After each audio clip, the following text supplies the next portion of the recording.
ఇంకొక బెస్ట్ బడ్డీ మీకున్నారు ఏక్నాథ్ గారు. ఆయన గురించి ఏం చెప్పలేదు, చెప్పాలి మీరు ఆయన గురించి కూడా. ఏక్నాథ్ నేను ఇద్దరం ఒకటే అనుకుంటాం. ఎందుకంటే మేమిద్దరం షార్ట్ ఫిల్మ్స్ నుంచి వచ్చాం విజయవాడ. సో నాకన్నా ఫస్ట్ స్టెప్ వాడు వేసాడు, తర్వాత స్టెప్ నేను వేసాను. సో ఇద్దరం ఈ టైం ఒక ఎంజాయ్ టైంలో కలుస్తాం అంతే. ఏదన్నా ఉన్నా సరే ఎక్కువ అలా అని కాదు, మా బౌండరీస్ మాకు ఉన్నాయి. ఇద్దరు బెస్ట్గా ఉంటాం అంతే. వాడే నా బెస్ట్ బాడీ. ఏమన్నా షేర్ చేసుకోవాలన్నా, ఏమన్నా చేయాలన్నా కొంచెం ఏక్నాథ్, రఫీక్ షా వీళ్ళిద్దరే. ఓకే. సో ఆబ్వియస్లీ ఏక్నాథ్ గారు కూడా చాలా బిజీగా ఉన్నారు సీరియల్స్ లో, వాటిలో మీరు కూడా బిజీగా ఉన్నారు. మరి టైం తీసుకొని వెళ్తారా బయటకి ఎక్కడికైనా చిల్ అవ్వడానికి? అప్పుడప్పుడు ప్లాన్ చేసుకుంటాం, బట్ నాకే కుదరదు దాని గురించి. అంటే నేను కూడా పెళ్లి చేసుకుంటే నాకు కుదిరిద్దేమో. ఎప్పుడు ఎక్కువ వాళ్ళ వైఫ్ తోనే మనోడు ట్రిప్స్ వేస్తుంటాడు. నాకు పెళ్లి అయితే నేను నా వైఫ్ తో కలిపి వాళ్ళు కలిసి అందరం వెళ్ళిపోతాం. వాడు అదే అంటాడు, నువ్వు పెళ్లి చేసుకుంటే మీ ఆవిడతో మనం అందరం కలిసి వెళ్ళొచ్చు, అందరం ట్రిప్ వేయచ్చు ఫ్యామిలీగా అని. ఎప్పుడు ఇంకా షూట్స్ లో ఉంటే అక్కడ పక్క సెట్ ఉంటే మాత్రం తప్పకుండా కలవకుండా అయితే ఉండవు. అందరూ రివర్స్ చెప్తున్నారేంటి? ఎవరైనా పెళ్లి కాకముందే సింగిల్ గా ఉంటే హ్యాపీగా గోవాలు బీచ్లు తిరగ, పెళ్ళైన తర్వాత పెళ్ళం ఛాన్స్ ఇవ్వదు కదండి మాకు. మరి అదే చెప్పేది, ఆమెతోనే వెళ్ళాలి.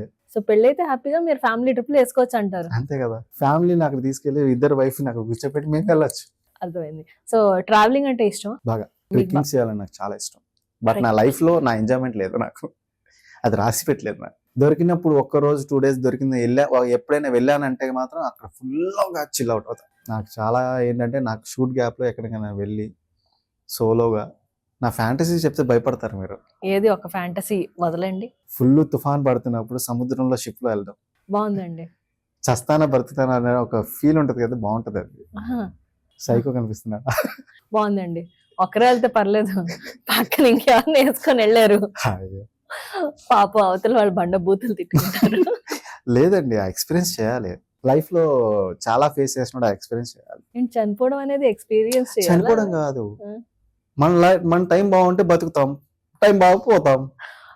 అది అక్కడ పోయేదేదో అక్కడే అక్కడ రాసి పెట్టింది పోయావు. అది ఇండైరెక్ట్ గా సూసైడ్ అండి బాబు. ఎందుకు సూసైడ్ అండి? బతికొస్తే అదే అంటున్నా, ఇండైరెక్ట్ గా సూసైడ్ అండి బాబు. తప్పు. వైల్డ్ ఫ్యాంటసీలే. వైల్డ్ ఫ్యాంటసీ ఇది బాగుంది. సో మీరు ఏ ప్లేస్ ఇప్పుడు వెళ్ళే ఉంటారా? అట్లీస్ట్ ఒకసారైనా ఒక ప్లేస్ కి వెళ్ళి అయ్యో ఈ ప్లేస్ నేను మర్చిపోలేను అన్న ప్లేస్ ఏదో ఒకటి ఉండే ఉంటది. అలాంటి ప్లేస్ ఏంటి? వైజాగ్. ఒక్కసారి వెళ్ళా. You love beach? మా విజయవాడలో కృష్ణా నదికి వెళ్ళి రోజు స్నానం చేసాము. ఈసారి ప్లాన్ చేసుకొని వైజాగ్ వెళ్దాం. వైజాగ్ ఇంకా చాలా ఉన్నాయి ప్లేసెస్, సరౌండింగ్స్ వెళ్ళాలి. మీరు హుదూద్ అప్పుడు వెళ్ళాల్సింది, అలాగైతే బాగుండేది అనుకుంటున్నా. అవును, చాలా బాగుండేది. మీ వైల్డ్ ఫ్యాంటసీకి అది బాగా ఎక్స్పీరియన్స్ చేస్తారా మరి నాతో? వదలండి ఆ ఎక్స్పీరియన్స్, మరి వైల్డ్ ఎక్స్పీరియన్స్ అవి మేము ఫేస్ చేయలేమండి. మేము సామాన్య మానవులు మాత్రం. సర్లేండి, మీరు ఆ టర్మ్స్ ఫేస్ చేయలేదు.